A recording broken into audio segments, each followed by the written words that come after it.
Chapter 13। Arnav ने शान्वी के cute से पोज पर फोटो खींचकर अपनी मॉम को दिखाया। अर्णव की मॉम ने शान्वी को अपने पास बुलाया और उसके ललाट को चूम लिया। वाह भाई वाह, बेटी मिली तो बेटे को भूल जाओ। सही है, मैं भी यही हूँ, थोड़ा प्यार मुझ पर भी लुटा दो। अर्णव ने मस्करी करते हुए कहा। तुझ पर तो मुझे प्यार लुटाने का काफी बार मौका मिला, लेकिन इस पर इतने सालों में आज ये दिन मिला है। गौरी दी, शान्वी की मॉम के जाने बाद जब भाई साहब उस चुड़ैल, मेरा मतलब श्वेता को ले लाए, तब से मैं कभी इस पर प्यार नहीं जता पाई। मुझ में हिम्मत भी नहीं हुई सामने से इस पर प्यार जताने की। मगर अब जब मेरी बच्ची मेरी नजरों के सामने है तो इस पर प्यार क्यों ना लुटाऊं। अच्छा बस, बहुत हुआ ये सैड इमोशनल बातें करना, बस करिए अब की बच्ची आपके सामने ही है, जितना चाहे जब तक चाहे आप उस पर प्यार जताएं या लुटाएं। मगर अभी हमें जाना है शॉपिंग पर, तो जरा चलो अब तुम भी, वरना देर हो जाएगी। ठीक है जाओ दोनों, ध्यान से, और फास्ट ड्राइव मत करना, और शान्वी जो चाहिए हो वो लेना। अपना मन किसी बिल्कुल मत मारना, ना ही पैसे की सोचना। आज तुम ना सिर्फ अपने दोस्त बल्कि अपने भाई के साथ जा रही हो, जो जरा बहनों वाले नखरे भी दिखाना। ओहो mom, you just don't worry, आज तो शान्वी दिल खोलकर खर्चा करेगी। क्यों शानू? बिल्कुल ब्रो, आंटी आप बिल्कुल परेशान मत होइए। आज की शॉपिंग कुछ ऐसी होगी कि लोगों की निंदे ही उड़ जाएंगे। मतलब कुछ नहीं मॉम, अभी हम लोग जाते हैं। चलो शानू। Bye mom aunty. दोनों ही एक दूसरे को देख शातिर मुस्कान मुस्कुरा रहे थे। जैसे दोनों ने सोच लिया था कैसे उन्हें मिस्टर कपूर और उनके घर वालों की नींदें उड़ानी है। दोनों सीढ़ियों से उतर नीचे हॉल में आए तो वहां दादाजी और अरमान की मॉम बैठी हुई थी। और बरखुरदार, कहाँ चले आप दोनों? बस शॉपिंग पर जा रहे थे दादू। ठीक है, लेकिन अर्णव फास्ट ड्राइव मत करना। ओहो, इतनी भी फास्ट ड्राइव नहीं करता मैं, और मैं कोई बच्चा तो हूँ नहीं जिसे भी देखो फास्ट ड्राइव मत करना, फास्ट ड्राइव मत करना लगा रखा है। चली यार शानू, वरना सब बस मुझे ड्राइविंग क्लासेस यही देने लगेंगे। अरे ऐसा भी क्या बोल दिया हमने जो इतना नाराज हो रहे हो? अपने कुछ नहीं बोला है पापा, कुछ लोगों का रंग इस पर चढ़ गया है, इसलिए किसी की सही बात भी उसे बुरी लग रही है। ताई जी आप अर्णव अरमान की मॉम को कुछ जवाब देता उससे पहले ही शान्वी ने उसका हाथ पकड़ उसे रोक दिया और आंखों से चलने का इशारा किया, इसलिए वो भी नाराजगी से बाहर की तरफ चला गया। लेकिन वहीं ऊपर गैलरी में खड़ा अरमान दोनों को देख रहा था। लेकिन ना जाने क्यों, लेकिन जब शान्वी ने अर्णव का हाथ पकड़ा तो उसकी मुट्ठी खुद ब खुद रेलिंग पर कस गई। बाहर आकर अर्णव ने शान्वी से अपना हाथ छुड़ाया और गुस्सा होते हुए बोला, क्या जरूरत थी तुम्हें मुझे रोकने की? मैं बात करता ना ताई जी से, वो यूं ही तुम्हें कैसे कुछ बोल सकती है, जबकि तुम्हारी कोई गलती भी नहीं। अभी मैं दादाजी से मजाक कर रहा था, लेकिन उन्हें उस बातें का दोष भी तुम्हारे सर पर मारना है। ओहो, कितना गुस्सा करते हो तुम। चेहरा देखो जरा शीशे में, बंदर लग रहे हो। ये तुम्हें मजाक लग रही है मेरी बात? एक बार ताई जी को ये रियलाइज तो करवाना होगा कि हर बात में वो तुम्हें ताने ना दे। कोई जरूरत नहीं है, मेरी बात सुनो और समझो। ताई जी कहीं न कहीं मुझसे नाराज है, वो इसलिए क्योंकि मेरी वजह से तुम्हारा और तुम्हारे भाई का रिश्ता पहले की तरह नहीं रहा। वो मुझसे नाराज है क्योंकि उन्हें लगता है कि मेरी वजह से तुम्हारा बिहेवियर बदल गया है। तो क्यों लगता है उन्हें ऐसा? बल्कि ऐसा कुछ भी नहीं है। मैं जितना अपनी मॉम ने प्यार करता हूँ उतना ही ताई जी से प्यार और उनकी इज्जत करता हूँ। हाँ, मैं अरमान भाई से नाराज हूँ, आखिर उनकी गलती थी ही इतनी बड़ी। अगर मैं सही वक्त पर नहीं आया होता तो क्या से क्या हो जाता तुम्हारे साथ। ऊपर से उन्होंने न अपनी गलती मानी ना ही माफी मांगी। चलो बैठते हैं। क्यों? वो क्या है, किसी को शिकायतें करनी है? बहुत सारी शिकायतें। अब मैं खड़े होकर सुनना नहीं चाहती, इसलिए बैठते हैं। फिर तसल्ली से शिकायतें करना, ठीक है। अरे यार, आजकल तुम सब बात इतनी घुमा कर क्यों करती हो? कुछ तो सीधे बोल दिया करो। श्री ज्येष्ठ भ्राता जी, कृपया कर अपनी शिकायतों का गीत हमें बाद में सुनाएगा। कृपया कर पहले हम वस्त्र की खरीदारी करवाने ले चलिए।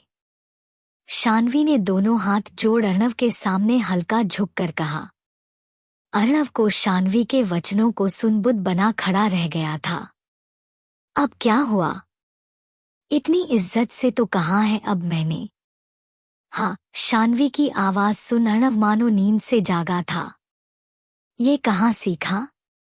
मैं नहीं जा रही तुम्हारे साथ। कति सीबीआई हो रखे हो, हर चीज पर सवाल। हाँ, ये हुई ना बात। ऐसे ही बोला करो, कुछ देर पहले जो कहा वो मुझे भी समझ नहीं आया, लेकिन ये आ गया। चलो बैठो गाड़ी में। कार मैं चलाऊंगी, शान्वी ने गाड़ी से टेक लगाते हुए कहा। देवी, हमें शॉपिंग करने मॉल जाना है, स्वर्ग लोक नहीं। ओह अच्छा, तुम्हारे कर्म हैं इतने अच्छे जो स्वर्ग जाओगे। हाँ तो, और क्या मतलब, सिर्फ मैं ही थोड़ी जाऊंगा, तुम भी तो जाओगी ना। दोनों साथ ही होंगे।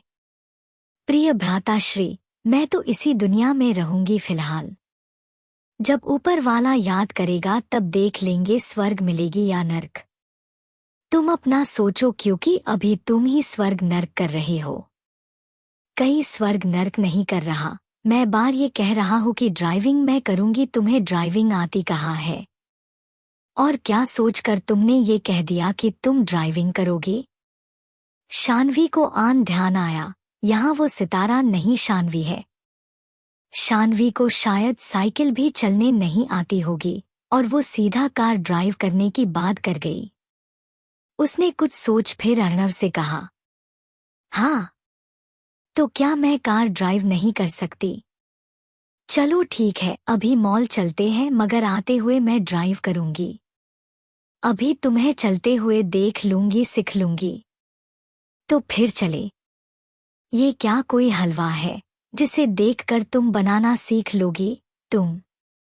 अर्णव अपनी बात पूरी करता उससे पहले ही शान्वी ने उसकी बात काटते हुए कहा, हलवा हो या खीर वो बाद में देख लेंगे, अभी तुम चलो, देर हो जाएगी। अर्णव बस अपनी गर्दन हिलाते हुए कार में बैठ गया और चल पड़ी गाड़ी मंजिल को तरफ। शान्वी कार में बैठ अर्णव को यूं देख रही थी मानो वो सच में देखकर ही ड्राइविंग सीख लेगी। उसकी इस हरकत से अर्णव भी काफी इरिटेट हो गया था। वो उसे कुछ कहने ही वाला था कि उसने उसकी बात बोलने से पहले ही कहा, अर्णव, एक बात बताओ। क्या? ये को मिस्टर कपूर का क्रेडिट कार्ड है, इसकी वैल्यू कितनी है? कैसे पता चलेगा? और इसमें से हम कैश कितना कह सकते हैं? ज्यादा डिफिकल्ट नहीं है मेरे लिए। कार्ड दिखाओ एक बार। शान्वी ने उसे कार्ड दिया, जिसे लेकर अर्णव पहले कार्ड देखा, फिर शान्वी से कहकर उस कार्ड की फोटो लेने को कहा। अर्णव से किसी को कॉल किया और कुछ बात की, उसके बाद वही फोटो किसी को भेज दी। शान्वी की समझ से परे था, इसलिए वो बस अर्णव को देख रही थी। अर्णव के फोन पर किसी का फोन आया, उसने कुछ बात की, फिर फोन में कुछ चेक करके शान्वी से कहा, कैश 70 to 80 हजार कैश और क्रेडिट की लिमिट 30 लाख अब भी है। मिस्टर कपूर से 15 लाख के आसपास इस्तेमाल कर लिया है। बाकी पैसे जितना है सब तुम्हारे पास है।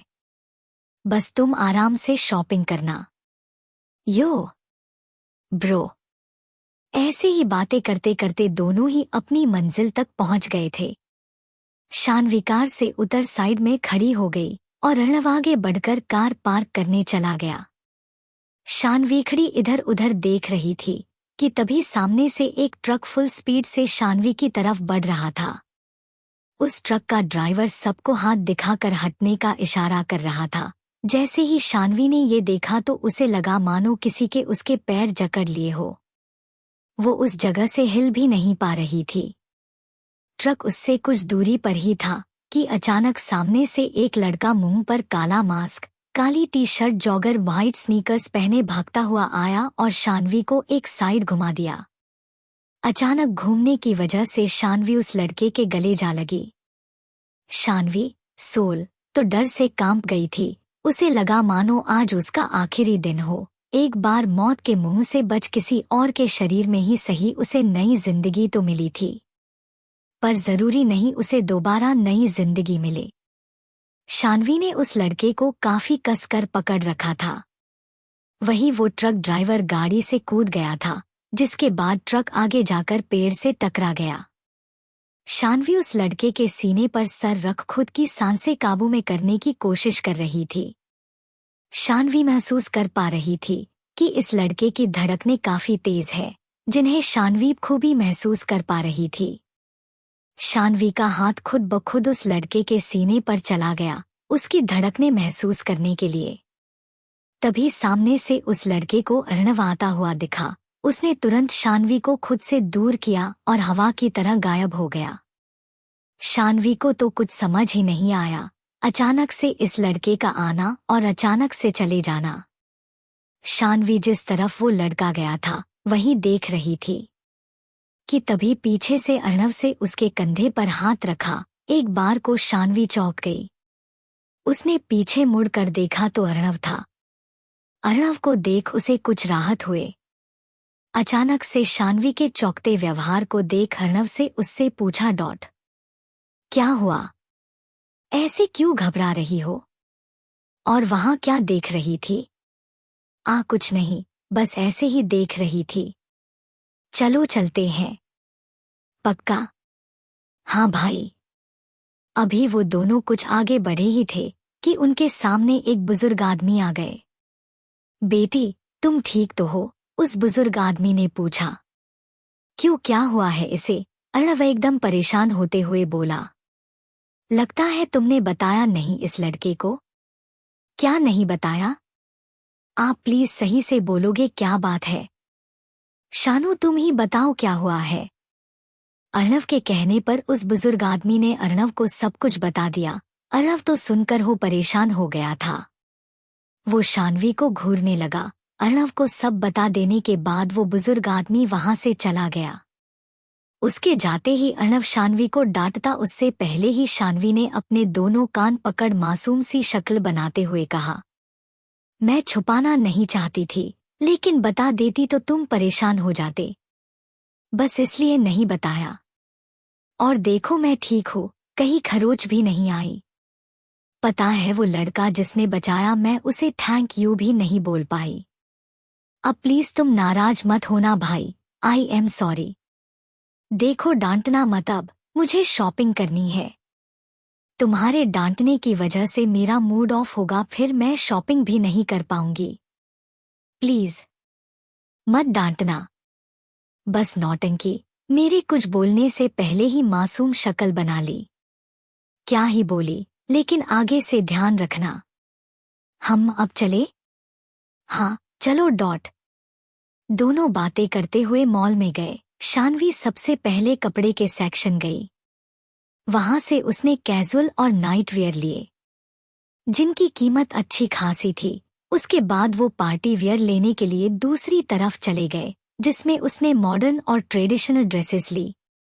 फिर accessory, makeup product, jewellery, slipper, shoes, sneakers, sandal, perfume, jacket, purse, goggle. कपड़े लेने के बाद वो इलेक्ट्रॉनिक सेक्शन में चले गए, जहां से उसने अपने लिए 2 phone, laptop, tablet, earbud, speaker और आखिर में 2 कंप्यूटर लिए।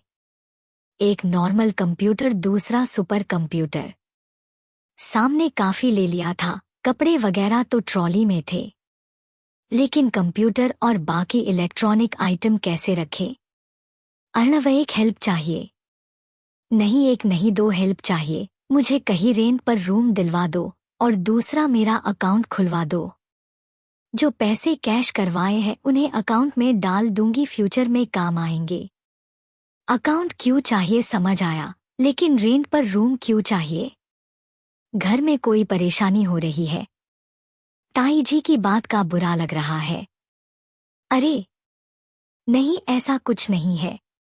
रेंट पर रूम इसलिए चाहिए ताकि ये सामना वहां रख सके। अब हमेशा तो मैं तुम्हारे घर में रह नहीं सकती।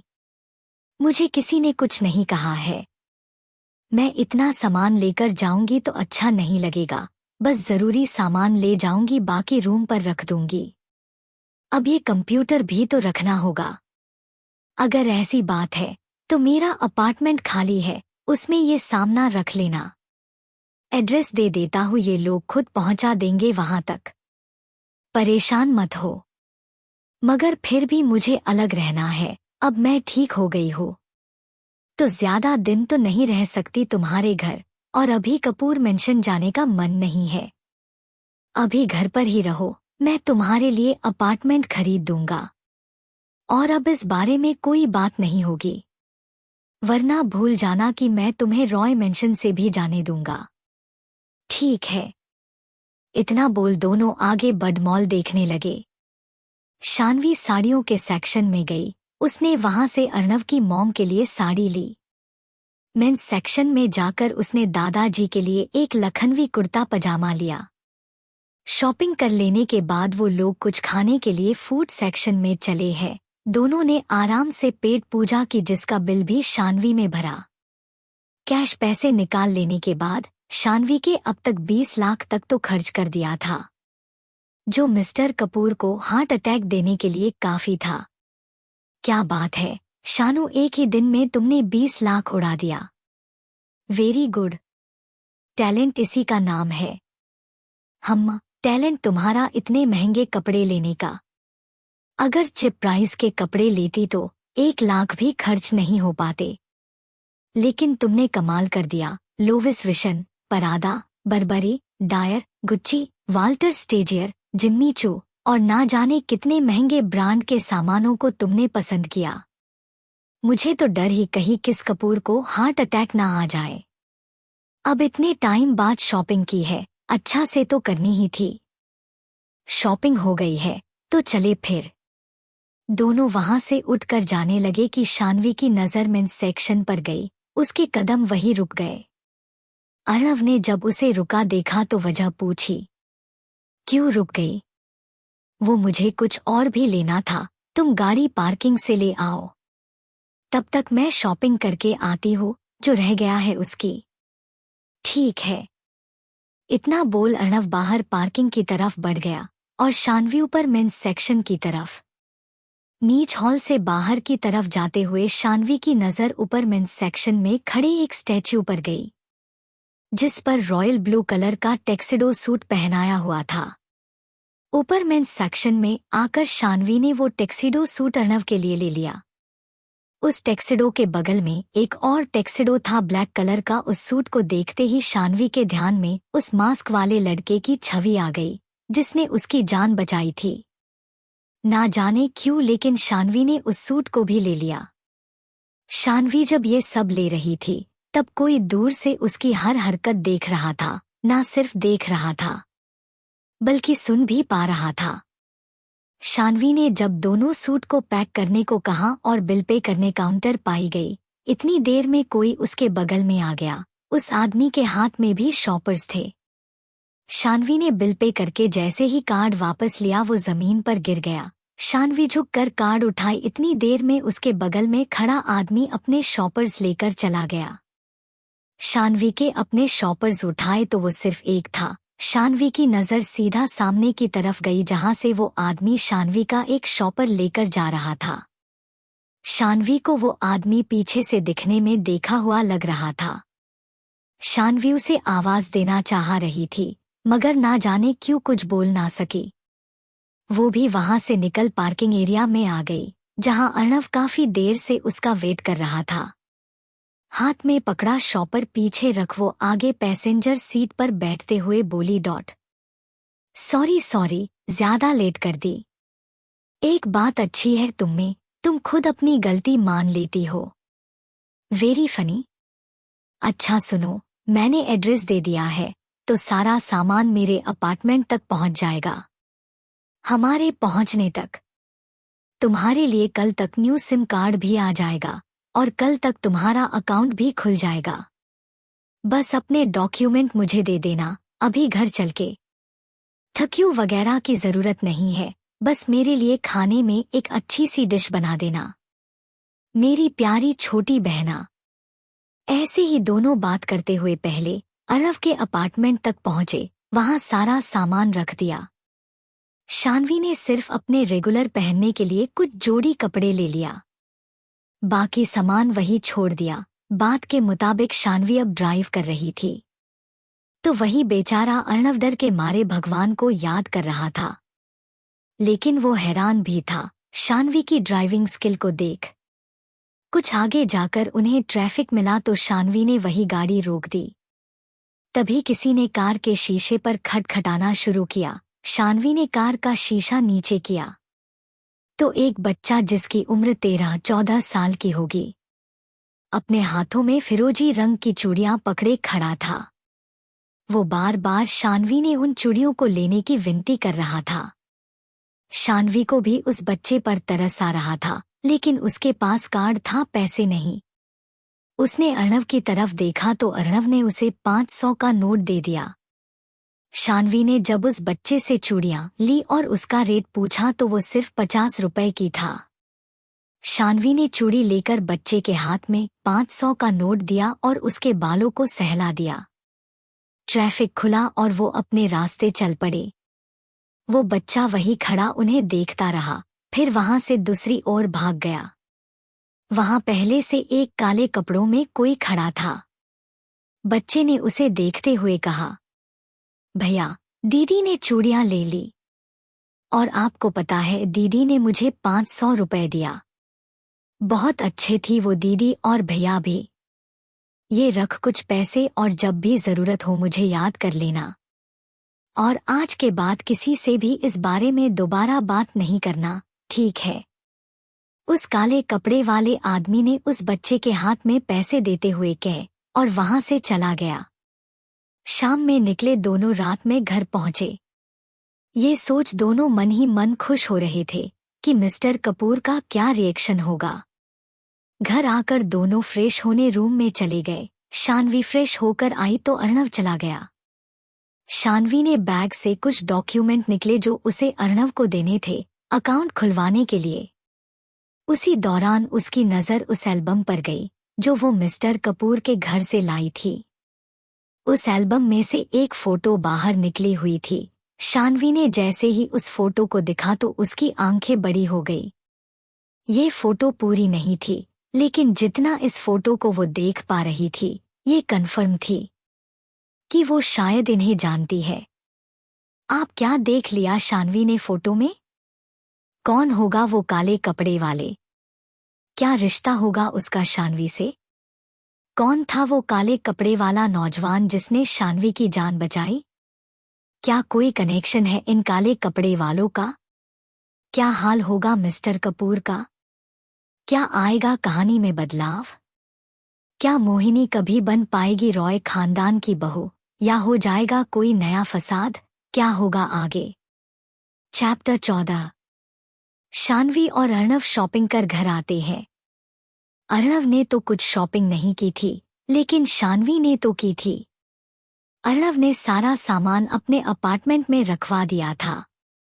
इस वक्त बस जरूरी सामान ही शान्वी अपने साथ लेकर आई थी।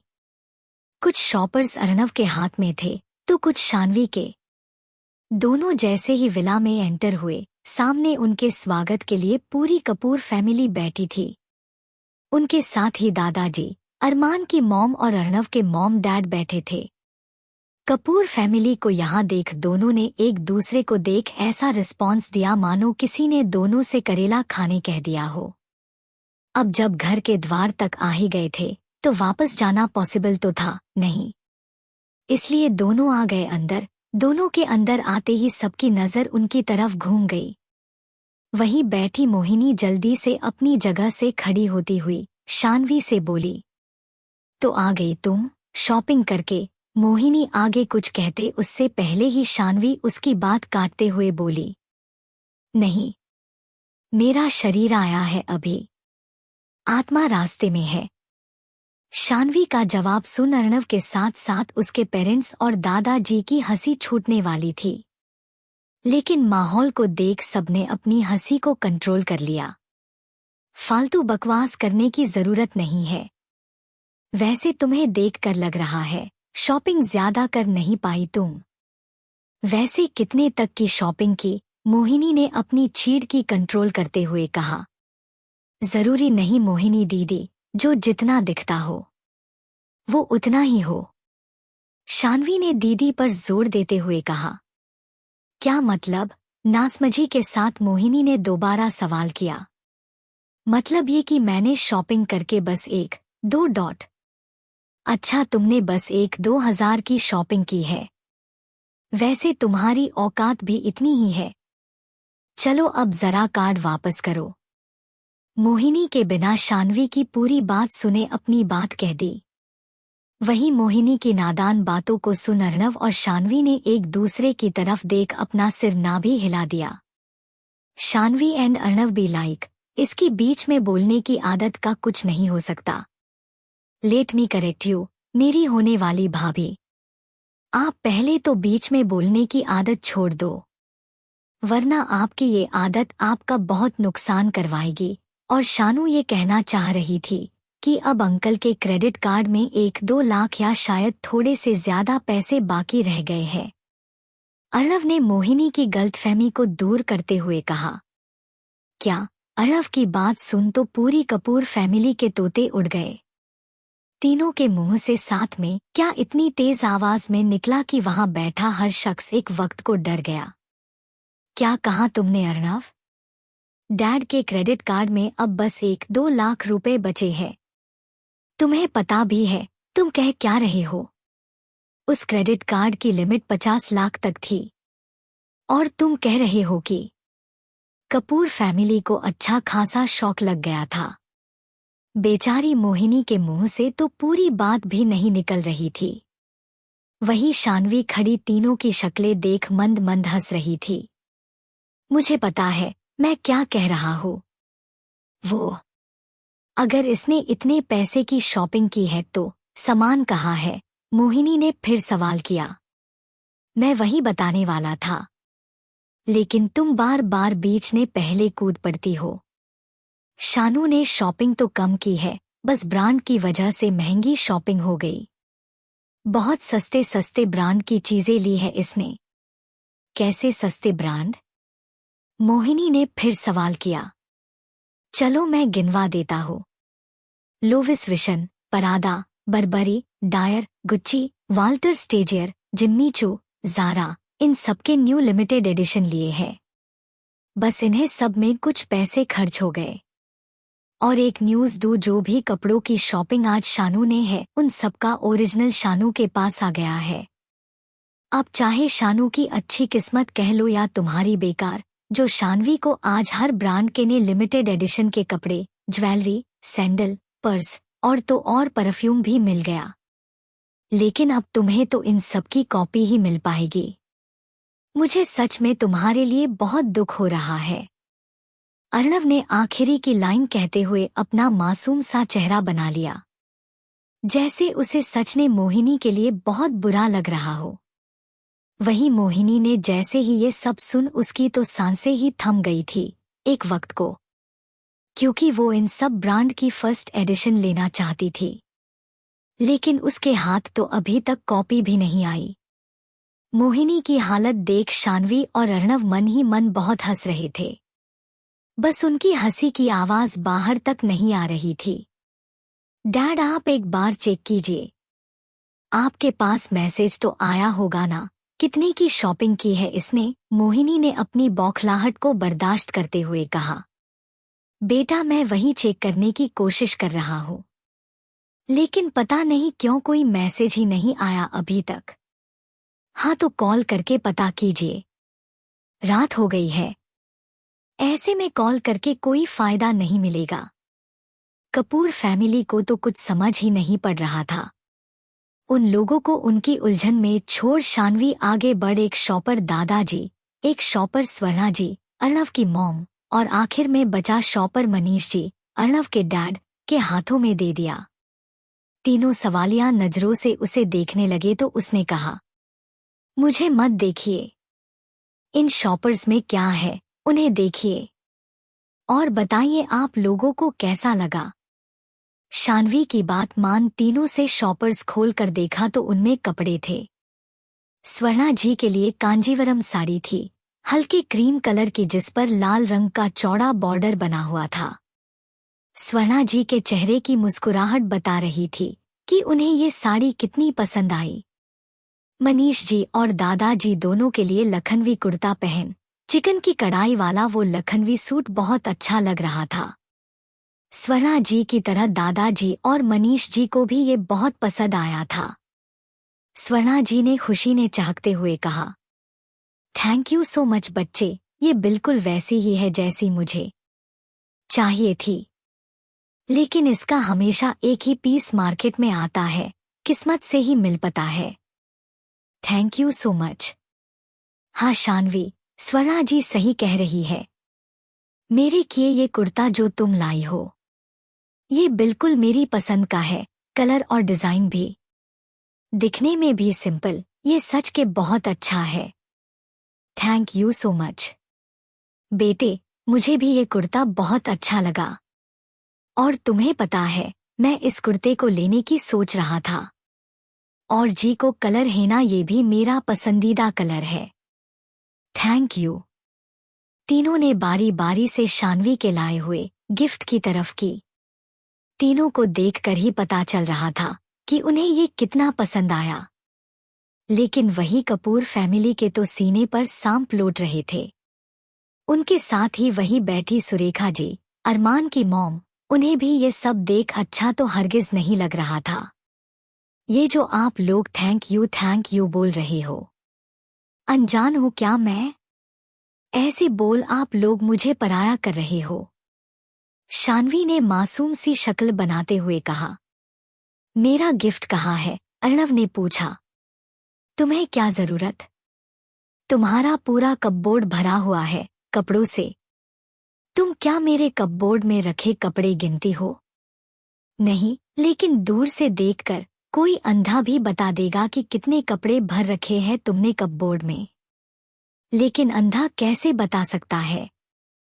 अभी दोनों कुछ और बात करते उससे पहले उनके कानों में किसी की गुस्से भरी आवाज सुनाई दी। दोनों ने अपना रुख उस आवाज की तरफ किया तो वो मिसेस कपूर थी, जो क्रेडिट कार्ड की इतनी लिमिट खर्च करने का सुनने के बाद से ही बौखलाई हुई थी।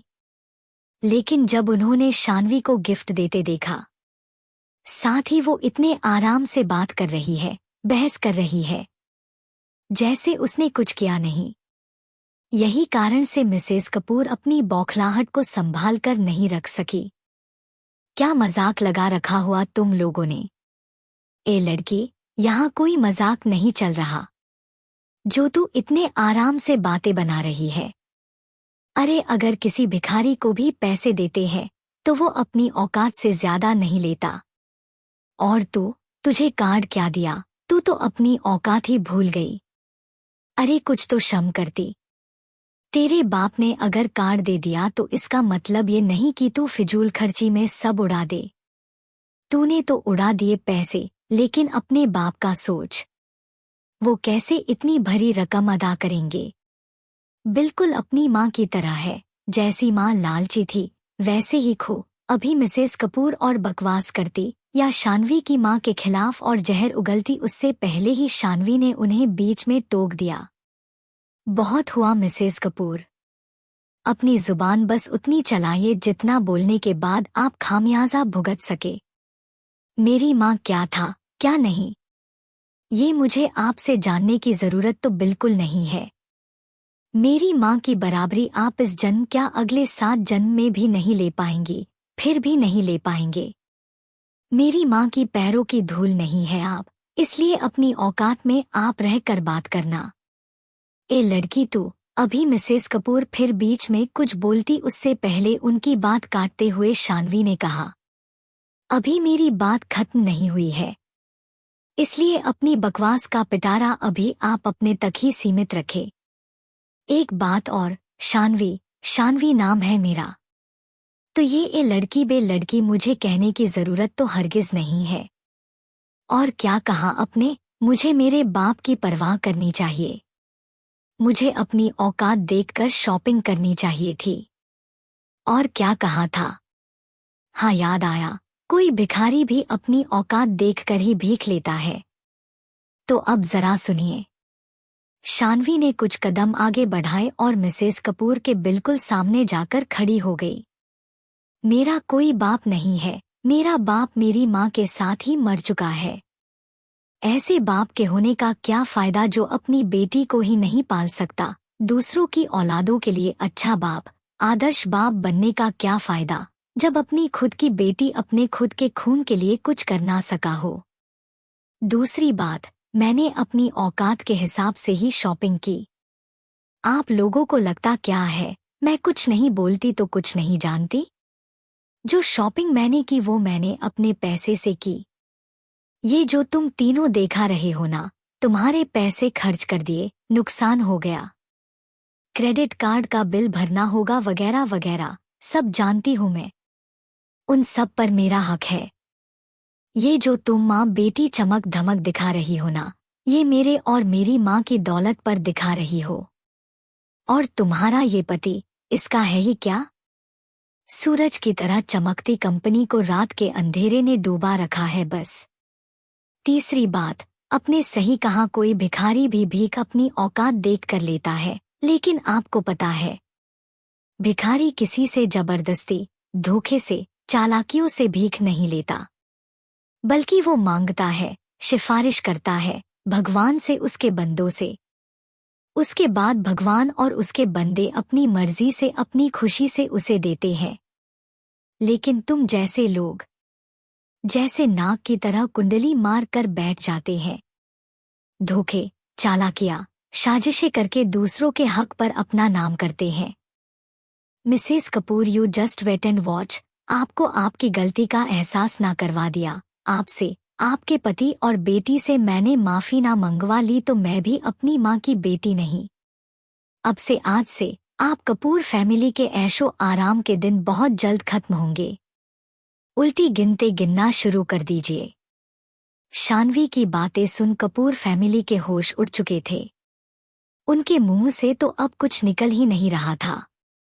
मिसेस कपूर की एक गलती, शानवी की मां के बारे में गलत बोलने की। उन्हें इतनी भरी पड़ जाएगी इस बात का इल्म उन्हें भी नहीं थी।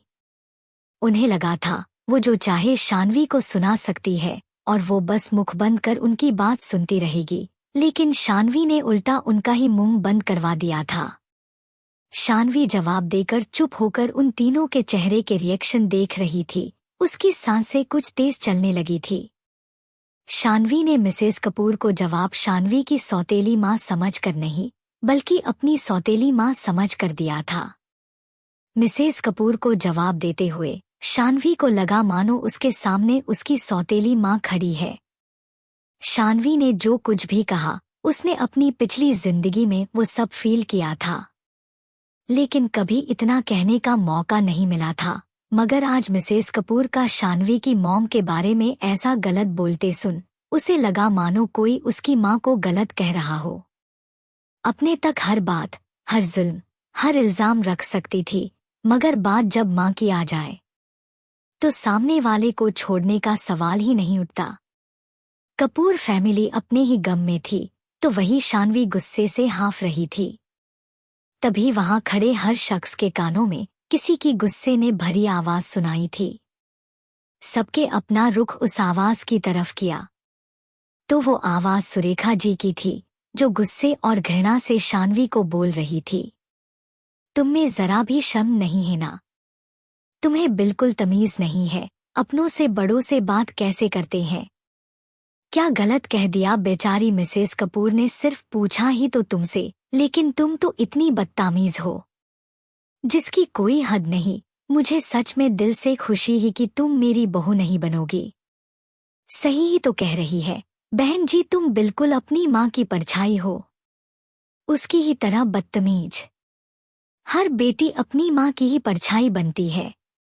सही कहा आपने, मैं अपनी माँ की ही परछाई हूँ, जो दूसरों के साथ कहीं गलत नहीं करती थी, जो सबकी मदद करती थी, दूसरों के गम में वो खुद दुखी हो जाया करती थी। मैं भी वैसी ही हूँ, लेकिन अंतर इतना है, मेरी माँ किसी की साजिश, धोखे और झूठ को देखती नहीं थी, और अगर देख भी के तो उसे अनदेखा कर देती थी। उसके साथ बुरा करने वाले के साथ वो हमेशा अच्छा ही करती थी। लेकिन मैं इस मामले में अलग हूँ। मैं अच्छा करने वालों के लिए बहुत अच्छी हूँ, लेकिन बुरा करने वालों के लिए बेहद बुरी। जैसे मैं अपनी माँ की परछाई हूँ, वैसी ही ये मोहिनी कपूर बिल्कुल अपनी माँ श्वेता कपूर की परछाई, मक्कारी, धोखा और साजिशों के पूरे गुण है। अरे मैं तो भूल ही गई, अब की भी तो बेटी है, उसमें भी फिर आपकी ही परछाई होगी। बातें छुपाने और नाटक करने का गुण। शान्वी ने बेहद शालीनता के साथ सुरेखा जी को जवाब दिया, लेकिन उसकी आंखें बिल्कुल सर्द हो रखी थी। एक एक बात उसने अपनी माँ को याद करते हुए, अपनी माँ के गुण, उनकी आदत को याद करते हुए कहा था, अपनी जुबान को हद में चलाओ। एक नई आवाज वहां सबके कानों में पड़ी। ये आवाज अरमान की थी। अरमान जस्ट अभी ऑफिस से आया था, लेकिन दरवाजे पर आते ही उसने देखा कि शान्वी उसकी माँ से बदतमीजी से बात कर रही है। इससे पहले क्या बात हुई, किसने क्या कहा, क्या सुना, उसे कुछ नहीं पता।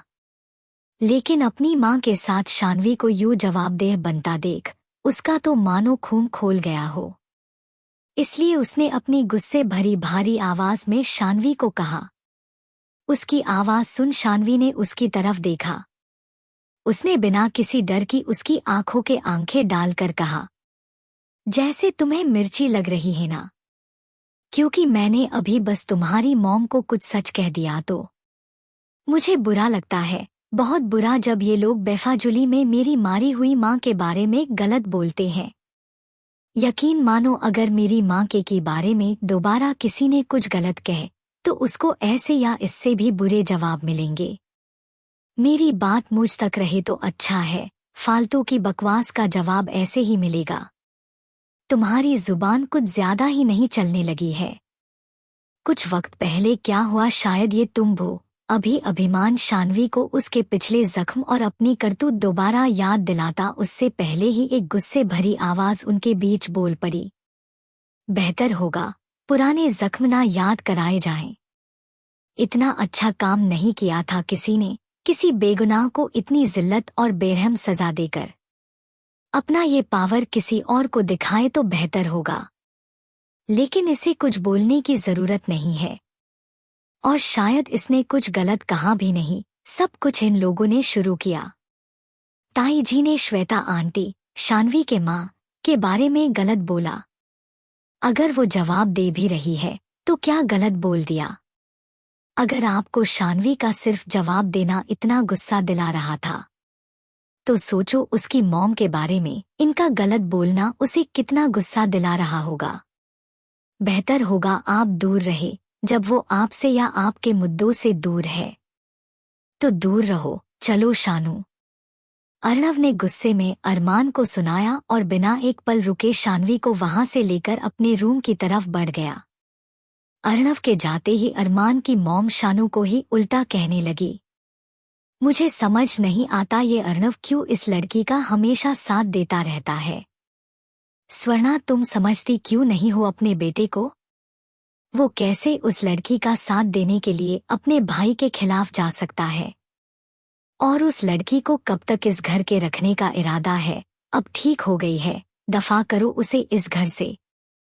वरना ऐसे ही इस घर में एक भाई दूसरे भाई के खिलाफ होता रहेगा। पहले तो बेचारी बनी रहती थी, लेकिन अब जुबान कैंची से भी तेज। स्वर्णा, कल सुबह अर्णव से बात करके इस लड़की को दफा करो इस घर से। उसे इस घर से तो कई अभी निकालना चाहती हो, लेकिन इस वक्त अर्णव मानेगा नहीं।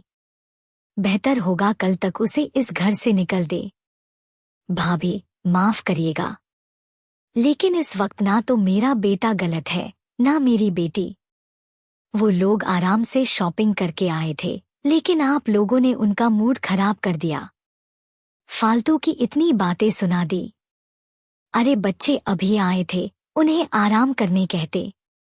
लेकिन नहीं, मोहिनी को तो पैसे का हिसाब चाहिए और आपको आपकी बहू का साथ देना था। इसलिए अपने भी बिना किसी बात की बेचारी श्वेता दीदी को बीच में घसीटा। मुझे लगता है आज का कपूर फैमिली ने अच्छे से तमाशा बना दिया है, तो सबको अब अपने काम पर ध्यान देना चाहिए। ये शायद पहली बार था जो स्वर्णा जी ने सुरेखा जी को जवाब दिया था। उन्हें भी बुरा लग रहा था यूं इन लोगों का बेवजह की बातों का बतंगड़ बनाने के लिए। इसलिए उन्होंने गुस्से में जवाब दिया, जिससे वहां खड़ा हर शख्स शौकने था। सुरेखा जी को जवाब देने के बाद स्वर्णा जी वहां से कुछ कदम आगे बढ़ी कि रुककर सबकी तरफ पीठ किए हुए ही दोबारा बोली, मैं अर्णव से कुछ नहीं कहूंगी, ना शान्वी को जाने के लिए कहूंगी। अर्णव कोई दूध पीता बच्चा भी नहीं है, जिसे कब, किसका, क्यों साथ देना है और क्यों नहीं देना है, इन सब की उसे खबर है। इतना जानता है वो, उसे पता है कब सही को सही कहना है और कब गलत को गलत। अगर सामने वाला गलत हो तो उसके मुंह पर बता देना चाहिए। रिश्तों की सोच कर आने वाला कल खराब करने नहीं छोड़ना चाहिए। और अरमान भी बार बार मेरी बेटी को धमकाने की कोशिश करता है। उसने जो किया है ये कोई नहीं भुला होगा, और शायद ही कोई इंसान भूल सके। आखिरी बात मोहिनी तुम्हारे लिए। मैंने कभी कहा नहीं, ना कहती, मगर आज कह रही हूँ, ये जो तुम बार बार शान्वी को पैसे का, पावर का और अपने स्टेट्स का रूप दिखाती हो ना, भूलो मत इन सब की असली मालिक वही है। किसी के एहसानों से चाहे कितने ही बड़े बन जाओ, मगर अपनी औकात हर इंसान को याद रखनी चाहिए। मोहिनी को कहते हुए वो मोहिनी की तरफ घूम उसकी तरफ देखते हुए कहा। इतना कहकर वो वहां से चली गई। उनके बाद दादाजी और मनीष जी भी चले गए। अरमान भी अपने रूम की तरफ बढ़ गया, लेकिन कपूर फैमिली और सुरेखा जी अलग ही शौक में थे। शायद कपूर फैमिली को अब शान्वी को कमजोर समझना बंद कर देना चाहिए। उसे जलील करने का सोचना ही उनकी सबसे बड़ी गलती बन गया था। सुरेखा जी भी अलग ही सोच में चली गई थी। उनकी छोटी बहन जैसे देवरानी, जिसने आज तक कभी उनकी बात नहीं काटी थी, वो आज उन्हें इतना कुछ सुना कर चली गई। उन्हें इन सब में अब भी अपनी या कपूर फैमिली की गलती तो बिल्कुल नहीं लग रही थी, लेकिन अब उन्हें शान्वी से और भी ज्यादा नफरत होने लगी थी। अर्णव और शान्वी कमरे में आ गए थे। अर्णव को भी गुस्सा आ रहा था, लेकिन उसे पता था शान्वी को इस वक्त कैसे लग रहा होगा। उसने शान्वी को फ्रेश होने बोल दिया और उसका सामान उठाकर क्लोसेट में रखाया। शान्वी फ्रेश होकर आई तो अर्णव फ्रेश होने चला गया। उसने जाते हुए शान्वी से कह दिया था उसके डॉक्यूमेंट निकालने के लिए। उसकी बात मान। शान्वी ने बैग से कुछ डॉक्यूमेंट निकले जो उसे अर्णव को देने थे, अकाउंट खुलवाने के लिए। उसी दौरान उसकी नज़र उस एल्बम पर गई जो वो मिस्टर कपूर के घर से लाई थी। उस एल्बम में से एक फोटो बाहर निकली हुई थी। शान्वी ने जैसे ही उस फोटो को देखा तो उसकी आंखें बड़ी हो गई। चैप्टर 15। अर्णव और शान्वी के रूम में जाने के बाद सब अपने अपने रूम में चले गए थे। हॉल में सिर्फ कपूर फैमिली और अरमान की मॉम ही बचे थे। चारों को ही गहरा सदमा लगा था। मोहिनी को सदमा इस बात का, शान्वी ने इतने महंगे ब्रांड्स के लिमिटेड एडिशन का सामान किया और उसके पास तो अब तक कॉपी भी नसीब नहीं हुई। जितनी शॉपिंग मोहिनी एक हफ्ते में करती उससे ज्यादा की शॉपिंग शान्वी ने आज कर ली थी। मिसेस कपूर को सदमा इस बात का, उन्होंने जब शानवी से जो कह उसकी मॉम के बारे में, और शानवी ने जैसे रिएक्ट किया, उन्हें जिस तरह से धमकी दी, उन्हें ये डर सताने लगा है कहीं उन्हीं इतने सालों की कोशिश पर कोई पानी न फेर जाए। उन्हें अब डर लगने लगा है, अगर शानवी को पास्ट के बारे में पता चला तो, अगर शानवी ने अपना हक ले लिया तो उनका क्या होगा? इतने सालों से जो उन्होंने ड्रामा करा है, उसका क्या? अगर सब कुछ शानवी के हाथ चला गया तो उनके और उनकी बेटी के पास क्या रहेगा? मिस्टर कपूर को सदमा इस बात का लगा कि शानवी जो इतने पैसों की शॉपिंग करके आई है, अब उनकी भरपाई कैसे होगी? जितने की शॉपिंग शानवी करके आई है, उससे ज्यादा उन्हें भरने पड़ेंगे। इसके साथ ही मिसेस कपूर के उकसाने की वजह से अभी जो शानवी कह कर गई है, उसका क्या मतलब समझे? क्या वो अपना हक ले लेगी? क्या वो उस एम्पायर की मालकिन बन जाएगी? बहुत से सवाल सब उनके भी दिमाग में आने लगे थे। सुरेखा जी इनके लिए सबसे बड़ी सदमे की ये थी कि इनके बेटे जिसके सामने ये खुद सोचकर कुछ बोलती है, जिससे लोग नजरें मिलाने से कांपते हैं, उसके सामने एक लड़की उसकी आंखों में बेखौफ होकर उसे जवाब दे जाती है और वो उसे कुछ कह भी नहीं पता। अभी भी शानवी ने बेखौफ होकर उसकी आंखों में देख उससे बात की, उसकी माँ को उल्टा जवाब दिया, लेकिन उसने सिवाय उसे धमकाने के कुछ नहीं किया। क्यों? क्या उनका बेटा इस लड़की की तरफ आकर्षित हो रहा है? क्या उनका बेटा अपनी माँ की इज्जत की परवाह नहीं करता, जो उसने उस लड़की से कुछ नहीं कहा? दूसरी वजह थी स्वर्णा जी।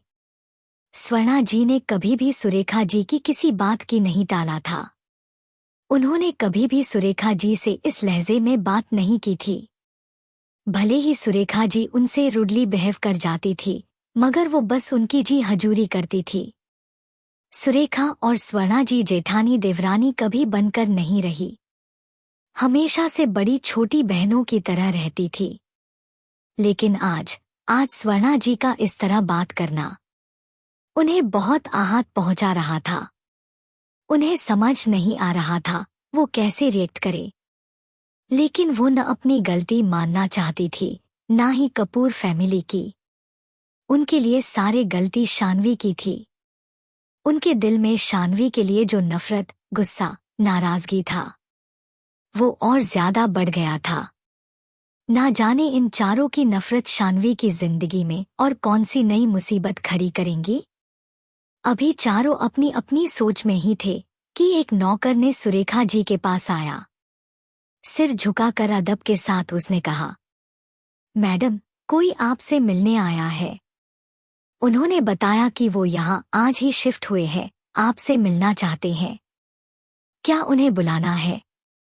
ठीक है, उन्हें अंदर ले आओ, सुरेखा जी ने आराम से कहा। अभी नौकर बाहर उस शख्स को लेने ही गया कि इतने में मोहिनी की फोन की घंटी बजने लगी। उसने फोन उठाकर कुछ बात की, फिर अपने पेरेंट्स से कहा, मॉम, डैड, वो लोग आ गए हैं। आई थिंक हमें अभी चलना चाहिए। हम्मा, चलो। बहन जी, अभी हम चलाते हैं, कल आपसे मुलाकात होगी। रचना जी, शानवी की सौतेली माँ, ने सुरेखा जी से कहा, बाद में क्यों, आप लोग उन्हें लेकर यहीं आ जाइए, हमारी भी मुलाकात हो जाएगी। आप लोग आज यही डिनर कर लीजिएगा, सुरेखा जी ने कहा। तीनों इस बात पर राजी हो गए। तीनों उठ जैसे ही बाहर दरवाजे की चौखट तक पहुंचे, इतने में वही नौकर किसी शख्स को अपने साथ लेकर आ गया। तीनों आउट शख्स इन। उनके जाने के बाद नौकर ने उस शख्स से कहा, ये बड़ी मैडम है, आप इनसे मिलकर जो बात करनी हो कर सकते हैं। थैंक यू, उस शख्स ने कहा। सुरेखा जी ने जब पीछे आवाज सुनी तो उन्होंने मुड़कर देखा। उनके सामने खड़ा शख्स, जिसकी उम्र यही करीब 24-25 होगी। मस्कुलर बॉडी, चौड़ा सीना, ओशियन ब्लू आइज, चेहरे पर काला मास्क, सफेद टी शर्ट, काला जॉगर, पैरों में स्लीपर पहने ये लड़का कयामत लग रहा था। सुरेखा जी के लिए उनके बेटे जितना कभी कोई हैंडसम डैशिंग नहीं था, लेकिन ये लड़का उनके बेटे को पूरी टक्कर दे रहा था। बिल्कुल परफेक्ट बॉडी स्ट्रक्चर के साथ इसकी आंखें और ऊपर से इसके हल्के सुनहरे काले बाल जो माथे पर बिखरे हुए था, इस पर से नजर ना हटने देने की वजह थे। नमस्ते, मेरा नाम शस्त्र सिंघानिया है। उस शख्स यानी शस्त्र ने अपना नाम बताते हुए कहा। उसकी आवाज सुन सुरेखा जी मानो नींद से जागी हो। उन्होंने उसकी बात सुन हाँ में सिर झुकाया और उसे बैठने को कहा। शस्त्र उन्हें अपने बारे में बता रहा था, अपना यहाँ आने की वजह। शस्त्र यहाँ आज ही आया है, इसलिए उसने अपने आसपास के लोगों के बारे में जानने की इच्छा जाहिर करते हुए अपने रॉय मेंशन में आने की वजह बताई। सुरेखा जी और शस्त्र बातों में लग गए, लेकिन शस्त्र की नजरें मानो किसी को ढूंढ रही थी। वो बात सुरेखा जी से कर रहा था, लेकिन उसकी आंखें इधर उधर कुछ ढूंढ रही थी। सुरेखा जी की बात पर वो बस हाँ में ही जवाब दे रहा था। उधर अपने रूम में आकर अरमान गुस्से से इधर उधर चक्कर काटे जा रहा था। अपना कोट सोफे पर फेंक वो बाथरूम में नहाने चला गया। उसकी आंखों के सामने बार बार शानवी की नीली झील सी आंखें आ रही थी। उसकी आंखों में देख बेखौफ बात करना, ये शानवी कुछ और ही थी। अरमान उसकी नीली आंखों से बेचैन हो रहा था। वो शावर के नीचे सिर झुकाए अपने सामने की दीवार पर हाथ टिकाए खड़ा था। उसके दिमाग में अब तक उसने जो कुछ भी शानवी के साथ किया, किसी फिल्म की तरह घूमने लगा था। उसके सामने शानवी की वो नीली आंखें बार बार बेचैन कर रही थी। ठंडा पानी शावर से निकल उसके सिर से होते हुए उसके पूरे शरीर को भीगा रहा था, लेकिन फिर भी उसे कोई फर्क नहीं पड़ रहा था। बेचैनी को चैन ही नहीं था। इसलिए उसने गुस्से में दीवार पर बेहिसाब घुसे मरने शुरू कर दिया। उसके हाथ से खून रिसने लगा था, जो पानी के साथ बह रहा था। काफी देर पानी में रहने के बाद भी उसे कुछ सब्र नहीं मिला तो वो बाहर आ गया। कपड़े बदल बेड के बगल के ड्रॉअर से सिगरेट निकाल बालकनी में चला गया। शानवी ने डॉक्यूमेंट्स निकल कर रखे कि उसकी नज़र एल्बम से बाहर झांकती फोटो पर चली गई। ये वही फोटो थी जो शानवी पिछली बार नहीं देख पाई थी। उसने उस फोटो को निकाला तो उसमें एक तरफ शानवी की रियल मॉम श्वेता थी, वहीं उनके बगल में एक और लेडी थी। लेकिन उनकी तरफ की फोटो थोड़ी जली हुई थी, जिसकी वजह से उन लेडी का चेहरा तो पूरा नहीं दिख रहा था, लेकिन आधा चेहरा देख शानवी को वो जाना पहचाना सा लग रहा था। एक वक्त को उसे लगा मानो ये उसकी मॉम की फोटो है, लेकिन फिर उसने ये ख्याल अपने दिमाग से निकल दिया। वो बड़ी गौर से फोटो को देख पहचानने की कोशिश कर रही थी कि तभी उसके पीछे अर्णव आ गया। शानवी फोटो को इतना ध्यान से देख रही थी कि उसे अपने पीछे खड़े अर्णव के आने का भी एहसास नहीं हुआ। जब अर्णव से शानवी को फोटो को पकड़े यूं गुम देखा तो वो बोल पड़ा, कौन से ग्रह से हो तुम? अर्णव की आवाज सुन शानवी अपने ख्यालों से बाहर आई। उसने मुड़कर देखा तो अर्णव अपनी आंखों को छोटा किया, दोनों हाथों को कमर पर रख उसे ही घूर रहा था। क्या? ये आंखें क्यों छोटी कर रखी है? पहले तुम बताओ, कौन से ग्रह से हो तुम? हाँ। क्या मतलब? मतलब ये जब देख तब तुम किसी न किसी सोच में ही रहती हो। मुझे लगता है तुम अपने ग्रह के लोगों से संपर्क करने की कोशिश करती हो। चलो मुझे बताओ, कौन सा ग्रह है तुम्हारा?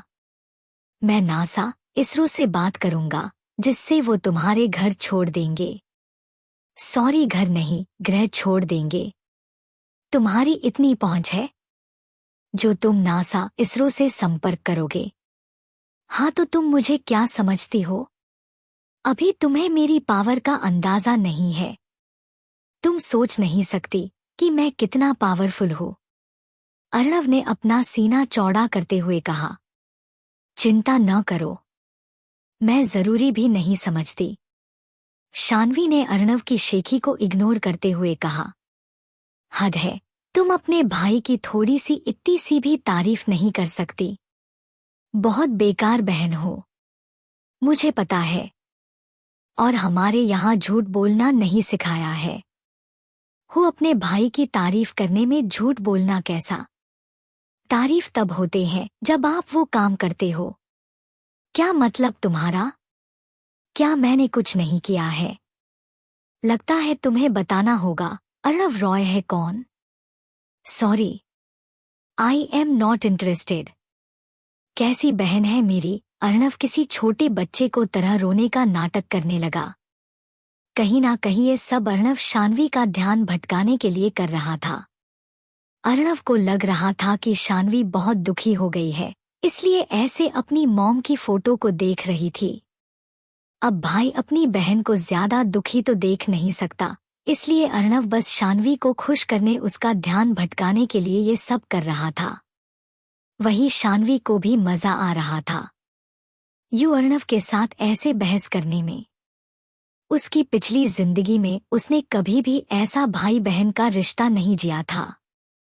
उसे नहीं पता था भाई बहन का रिश्ता होता कैसे है। लेकिन अर्णव के साथ वो अपनी जिंदगी के उन पलों को जी नहीं थी जो वो कभी जी ना सकी थी। इन सब की वजह से एक पल को शान्वी के ख्याल से वो फोटो का ध्यान निकल गया था। अभी दोनों के बीच और बहस होती कि इतने ही किसी ने डोर नॉक किया। शान्वी ने जाकर दरवाजा खोला तो सामने एक मेड खड़ी थी जो उन दोनों को नीचे डिनर के लिए बुलाने आई थी। शान्वी ने उसकी बात पर हाँ में सिर हिला दिया और वो मेड वहां से चली गई। शान्वी अर्णव की तरफ मुड़ी और उसे नीचे चलकर डिनर करने बोली, जिस पर अर्णव जल्दी से टॉवेल से अपने बाल सुखाने के बाद एक दो बार बालों को हाथ से सेट करते हुए शान्वी को नीचे चलने का इशारा किया। अर्णव रूम से बाहर निकाला। उसके पीछे खड़ी शान्वी की नज़र एक बार फिर उस एल्बम पर रखी फोटो पर चली गई। फिर दोबारा वो उस फोटो के बारे में सोचने लगी। वो फोटो आधी जली हुई थी जिसमें थोड़ा मुस्कुराता हुआ चेहरा दिख रहा था। ना जाने क्यों, लेकिन शान्वी को वो स्माइल जानी पहचानी लग रही थी। अर्णव ने जब मुड़कर शान्वी को उसी जगह पर खड़ा देखा तो वो दोबारा अंदर आया और शान्वी का हाथ पकड़ आगे बढ़ गया। अर्णव आगे और शान्वी उसके पीछे ही थी। डिनर के लिए सब आ चुके थे, लेकिन अभी सब हॉल में बैठे थे क्योंकि शस्त्र भी वही था और सुरेखा जी ने उसे भी आज यही डिनर करने बोल दिया था। सब बैठे शस्त्र से बातें कर रहे थे। अर्णव बस सीढ़ियों से उतरने ही वाला था। वो नीचे दूसरी आखिरी सीढ़ी पर ही था कि उसकी नज़र सामने मेन गेट से एक लड़की yellow sleeveless short dress, high heels के हाथों में बड़े स्टाइल से पर्स पकड़े हुए, चेहरे पर 2.5 किलो का मेकअप, रेड लिपस्टिक लगाए, चेहरे पर लंबी फिजूल मुस्कान लिया उन्हीं की तरफ आ रही थी। अर्णव के पैर मानो आगे ही न बढ़ना चाह रहे थे। वही उस लड़की के पीछे एक 47-48 साल की औरत जिसने महंगी साड़ी पहनी हुई थी, गले में बड़ा सा सोने का हार, कान में सोने के झुमके, हाथों में मोटे मोटे कड़े। कुल मिलाकर ये महिला चलती फिरती सोने की दुकान लग रही थी। अब भाई, भला कोई किसी के घर इतना सोना पहनता है, वो भी रात में, उन दोनों महिलाओं के साथ। उस महिला और उस लड़की के साथ एक नौजवान लड़का और एक 50-52 साल का आदमी भी था।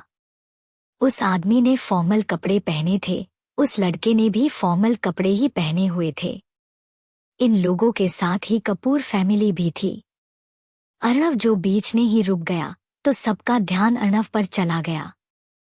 लेकिन जैसे ही सबके कानों में हील्स की टक टक की आवाज आई तो सबने मेन गेट की तरफ देखा। सुरेखा जी के चेहरे पर तो 440 वॉट की स्माइल आ गई थी। बाकियों को कोई खास फर्क नहीं पड़ा था। वही शस्त्र अनजानी नजरों से उन्हें देख रहा था। वो उन लोगों को तो नहीं, लेकिन कपूर फैमिली को बखूबी जानता था। वही अर्णव के यूं बीच में रुक जाने की वजह से शान्वी, जो अभी भी उस फोटो के बारे में सोचते हुए नीचे उतर रही थी, वो अचानक ठहर गई। उसके सामने कुछ चेहरे आ गई। शायद ये उसका वहम था। वो सब यहाँ कैसे आ सकते हैं? यही सोच वो एक कदम और आगे बढ़ाई कि नीचे रुके अर्णव को खड़ा देख वो उसके पीछे से निकल सामने देखने लगी।